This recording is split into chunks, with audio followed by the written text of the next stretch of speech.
Sarah Cairns earned her BFA in graphic design and post-baccalaureate in education from the School of Visual Arts in New York City.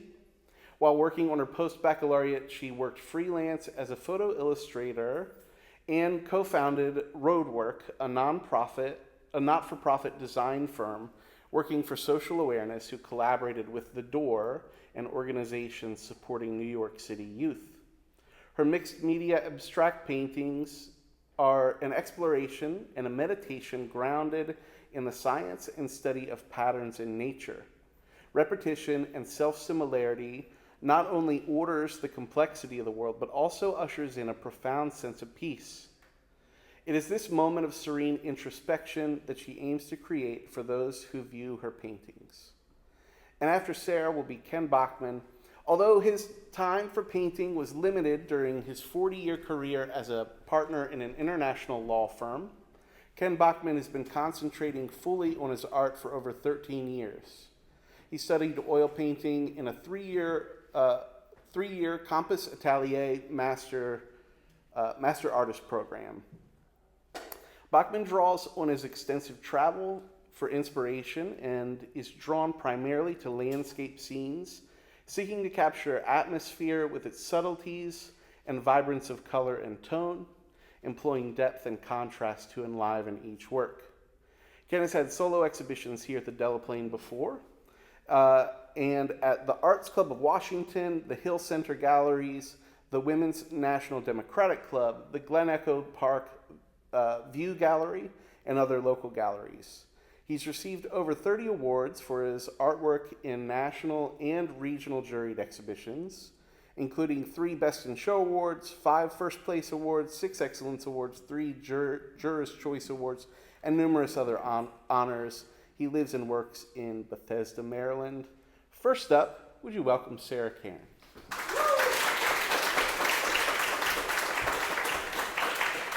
Thanks, Corey. He's off. Well, I'm Sarah, and let's go. Oh, I don't know how he used this, but I think I can just use this. There. So, well, these are my paintings. When you go upstairs, you can see the details a little bit better. But I wanted to show you the making of. So I do use inspiration from natural things that we see every day. I begin by taking acrylic paint and making kind of a scaffold or a structure of black lines. And then what I do is I just start laying in the color, and I get inspiration from like for instance, these beehives, and I'll show you.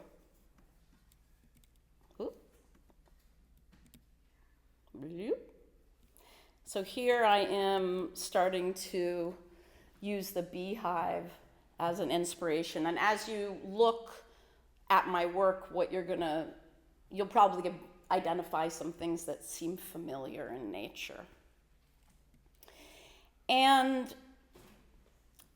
how I came to do these paintings, because I've done a lot of different styles before, is that I was going through a stressful time in my life. And I was painting these very detailed pieces of artwork, and I said, you know what, I just can't do this right now. I'm too stressed out. And I had this big piece of artwork that my oldest kid, when they were in preschool, and babysitters, and my mom, when she was babysitting, had just goofed around on. And when I took it off the little art table, and I said, oh, I really kind of like this one, and I stuck it in a frame. So when I was this was years later, my kids were teenagers, and I looked at this artwork, and I looked at what I was doing, I said, I got to work on something that it doesn't matter, I can just goof off on.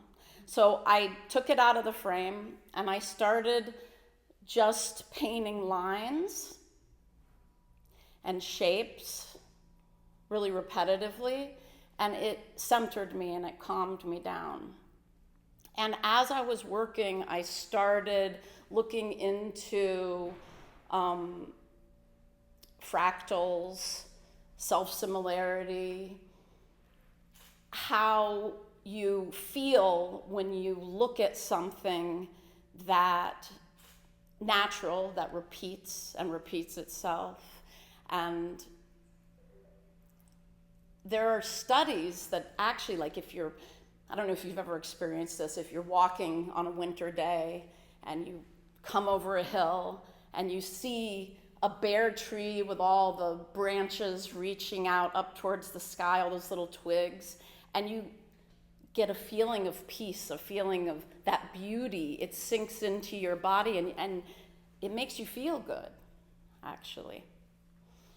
And that's what I'm trying, there's studies, let me go back to that statement. There's studies that show that those moments actually create a sense of wellness in the body. And so that is what I'm trying to capture. So I also want to talk about concentration and effort. So I think we all have had moments in our lives when we felt like if somebody was telling you, I want you to concentrate, put your effort in, that it's a very stressful moment, like do your homework, you concentrate, get it done. But what I've learned as I age is that wise effort and wise concentration is actually a balance between the straining part, or the making yourself sit down and do whatever it is you want to do, whether it's finishing a painting or reading a book or gardening or learning to ride a unicycle, whatever it is, whatever goal you have, and relaxing into it. Right effort is not pressure. It's not putting the strain on yourself. Right effort is finding that balanced moment where you are working,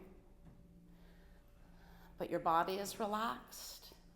You're finding the moment of enjoyment, of peace in what you're doing. And it does take concentration to do this, because the mind, I don't know why, but the mind creates stress. I don't know if you've ever observed your mind in a moment of concentration. The mind, for some reason, wants to stop you sometimes from doing your good work. The mind will bring up reasons why you should stop. This is no good. You can't do it. You don't have the time. You're not prioritizing the right thing. You should be making dinner. Those thoughts and those emotions that come with those thoughts can stop people from achieving what they want to achieve.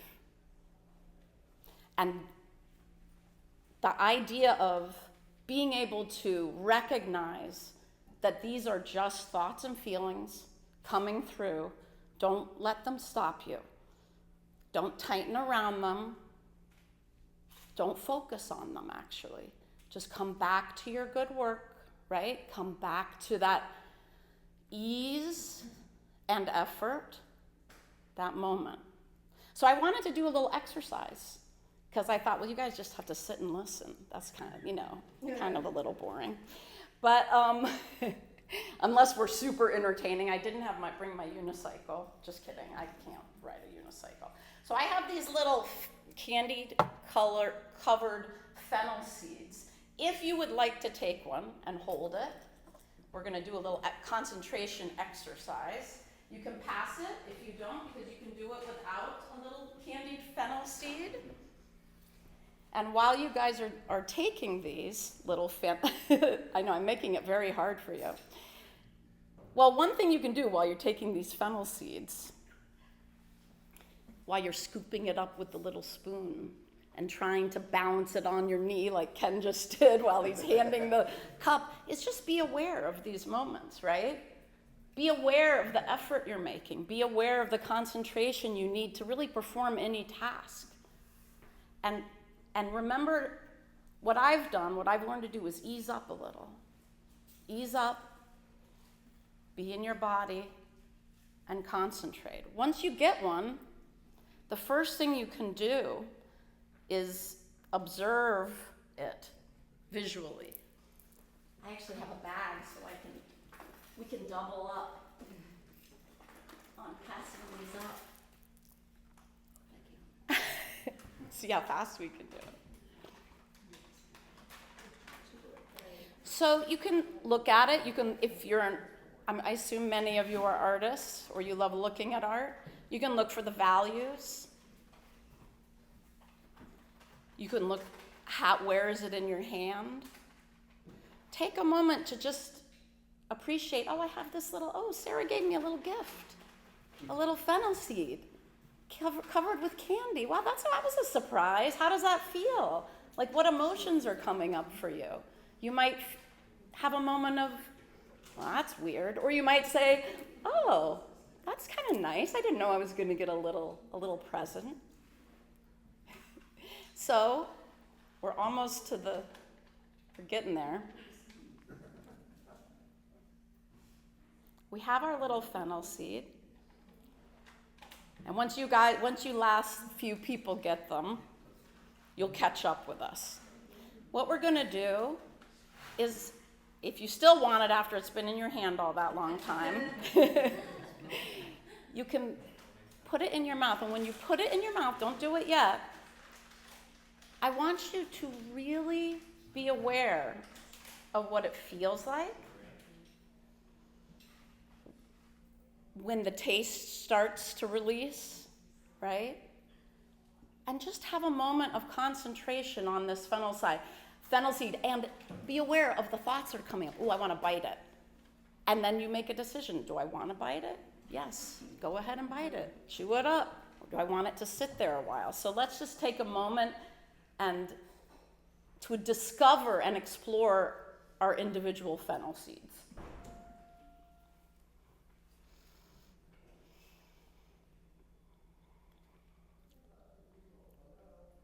While you're exploring and feeling my little gift to you, you can also take a moment to just feel your breath. Relax your body.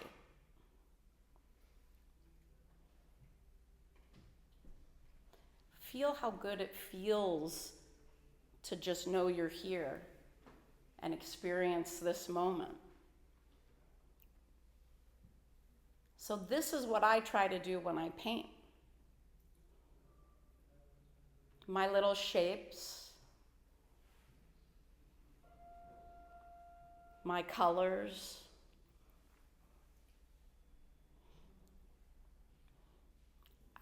when I'm putting them down and I get to wise concentration, a lot of times I'm not in wise concentration, but when I'm in it, you get to a flow. Everybody has experienced that flow in their lives. And a lot of times we think, oh, how do I get back to that? Oh, I made that Afghan and it just happened. It was so beautiful, and then I finished it so quickly. How can I get back to feeling that when something just flows out of you and you feel really comfortable with it?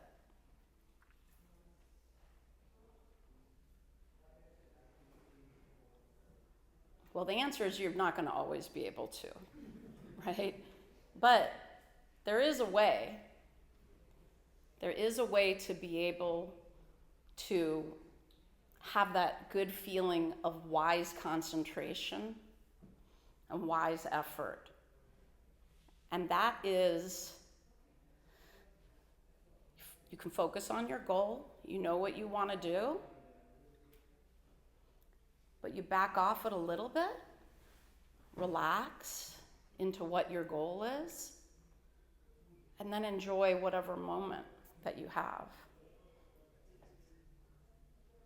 Now, I do want to say that when I started working on these paintings, I met a great teacher. Because I grew up with watercolorists and there was a lot of gatekeeping. I heard, you can't do that, you can't do this. And I thought, I gotta take a class. I do not know how to paint with watercolor. So I took a class with the fantastic John Kachik, who's sitting right there, if you ever wanna. And he said, oh, you should come to my other class where you just work on your own projects. And his teaching, which I think is a really crucial teaching, is don't listen to the gatekeepers. Just say yes. You're working on something, just try it. If it works, yes, that's great. And I think it's unusual for people to do that.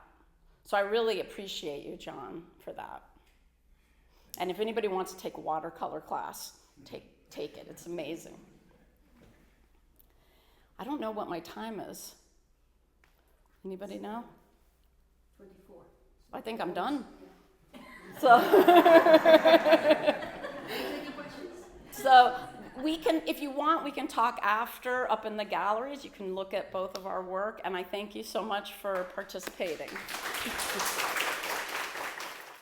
Thank you. As you heard, I'm Ken Bachman, and I'm a recovering lawyer. I'm turning to art late in life, but I actually began there much earlier. When I was a child, my father and mother moved to Paris, France, where my father was in the Marshall Plan. And so we spent a couple of years there, and since there were relatively few children who spoke English, I spent a lot of time going to the Louvre and looking at paintings there, enjoying what I saw, and then trying it out myself, of course, poorly, but I did some oil paintings at that time. I found that I was actually not terrible at it, and some of my fellow students gave me enough praise that it became something that I was really attracted to. So throughout my life, I've from time to time come back to art. I didn't have much time for it, going through college, going through law school, and then I was a practicing lawyer in the international area for over 40 years. And my experiences with art during that time period were really mostly with watercolors, and they were for vacations. So when I would make a trip somewhere, I'd bring along my watercolors because they're not messy and you can do them anywhere, and it is still a pleasure to do that. As I've continued with art, I've been doing much more now in oils. I find that the luster of oils, the blending of oils, give me an ability to express the things that I enjoy, and so that's really my primary medium at this point. I'll put up one of them on the screen now. We'll run through the rest of them. My objective when I do my paintings is to try to create not just a mood, but a scene that you can feel as if you can enter into it. And that's something that's important to me. I want you to have the feeling that, oh yes, I can come and sort of enjoy that. So I try to give you a sense of depth, a sense of the drama of the scene if it has that, and it's a pleasure that it's different from the pleasure I got from practicing law.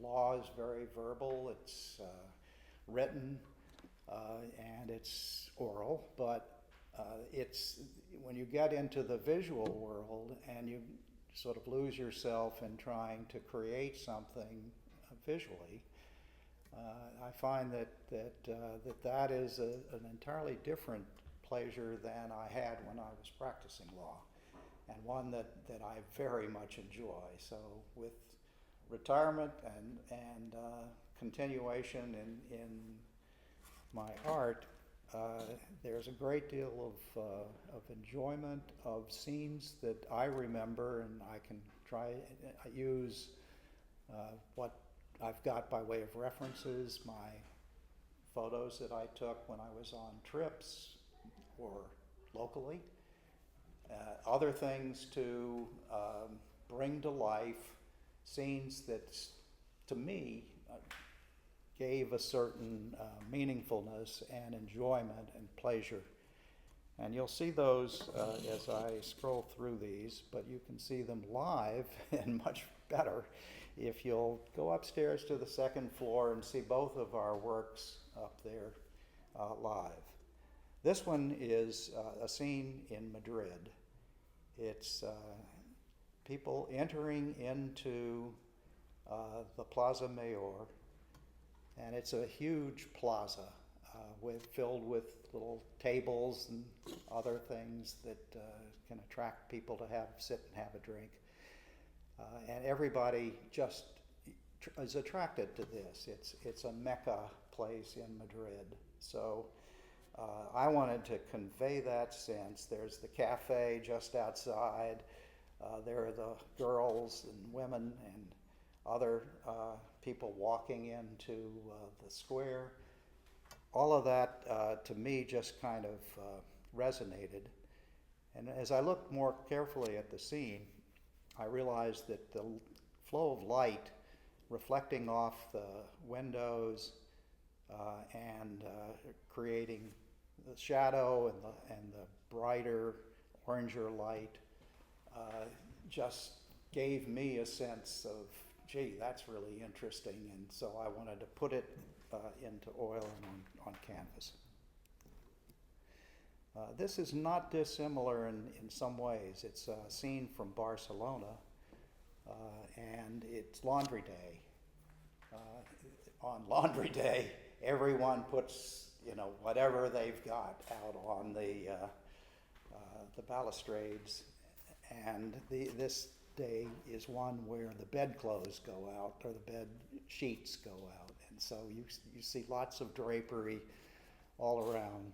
But the combination of that, the intense light at the top, cascading down with the pinks and greens and reds and blues to the bluer dark down below, just made me think of this as a scene that I wanted to try to put onto the canvas. Here, we're switching to Italy. Of course, it's a Venetian canal. It's on the other side from the St. Mark's Cathedral. It's the far side over there, in a quiet canal. I enjoy trying to capture the details of Venice, because Venice has so many details, it's almost overwhelming with the detail of the architecture. And of course, it always has special colors, special vibrancy that I tried to put on to this painting. Another Venetian scene without the canal, another laundry day. The laundry's out as you walk along the archways, and here the pathway is obviously very filled with flagstones. The light comes in and out. You're in dark space and in light space. And to me, this just, the patterns are what attract me to this piece in particular. This is, of course, very different. It's one of my newest paintings. And it's a large painting of the Golden Gate seen from above. My objective on this one was to convey that sense of grandeur that the Golden Gate has when anyone sees it, but seeing it from a different perspective than we normally do.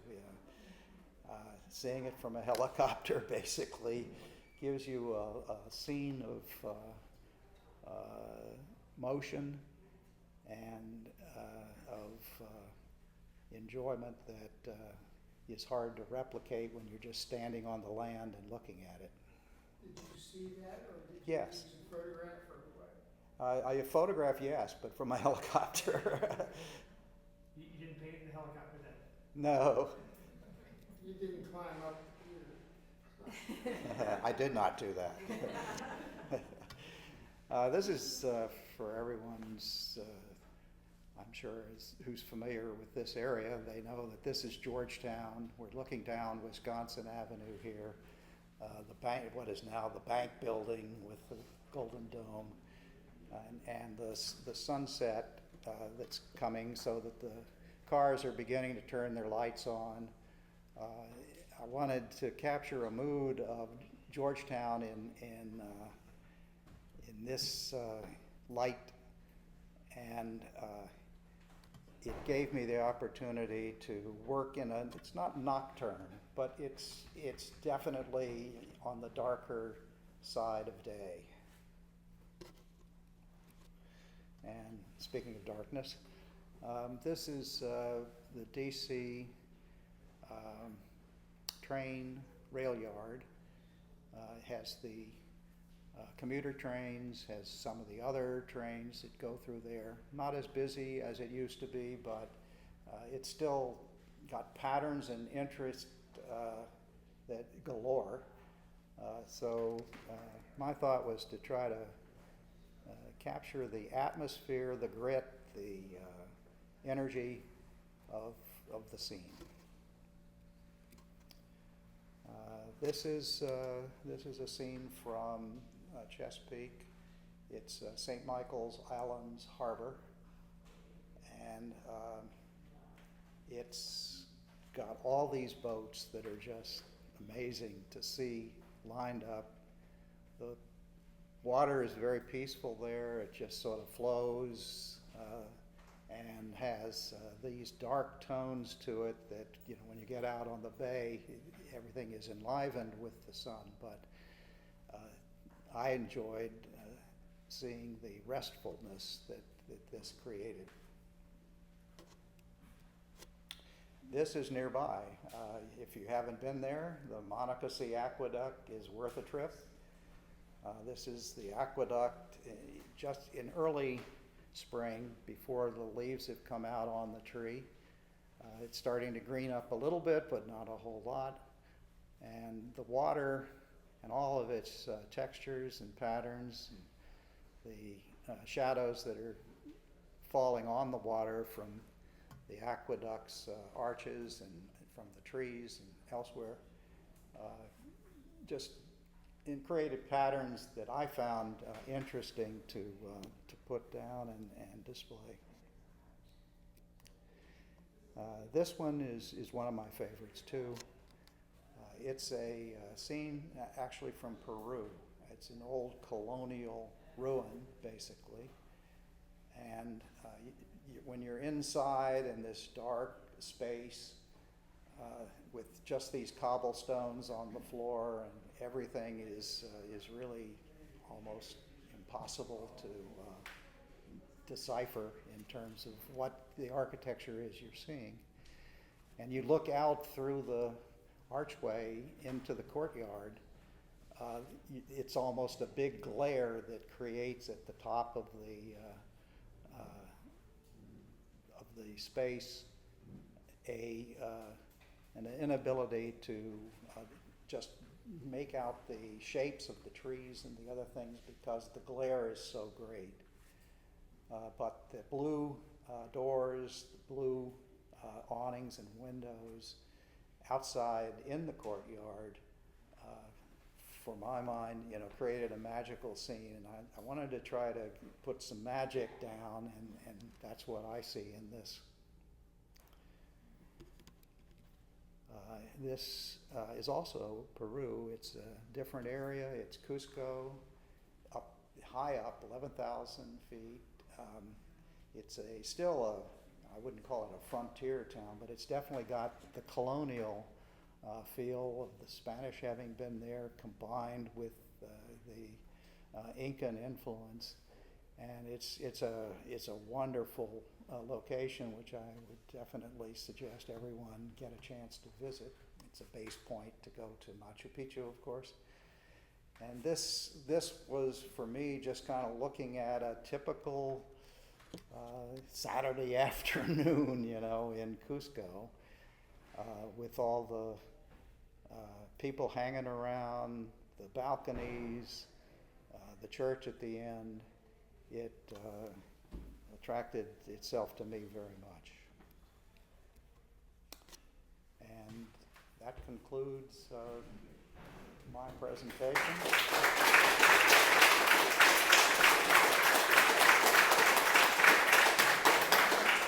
If anyone has any questions, happy to talk about them. Yes? What's the most colorful country you've ever been to? Well, I have to say one of my favorites is certainly Italy, but Peru is a very colorful and enjoyable place. I wouldn't call it as colorful, perhaps, as Italy is, because there's more diversity of color in Italy than almost any other place. The last painting you showed reminded me of the Alamo. Yeah, it has a little bit of that. Well, it is, after all, Spanish influence cathedral, but it has that kind of look, doesn't it? Yes. Take a minute to describe how you did that painting. Did you take a picture and then spend the next winter doing the painting, or what? I took photos on my travels, and I traveled very extensively. My law practice was international, but my vacations were also international. And so I did a lot of that. And then I also like to go around our local area and take photos there. I don't do my paintings in plein air. I do my watercolors that way, but I don't do my oil paintings that way. It's difficult.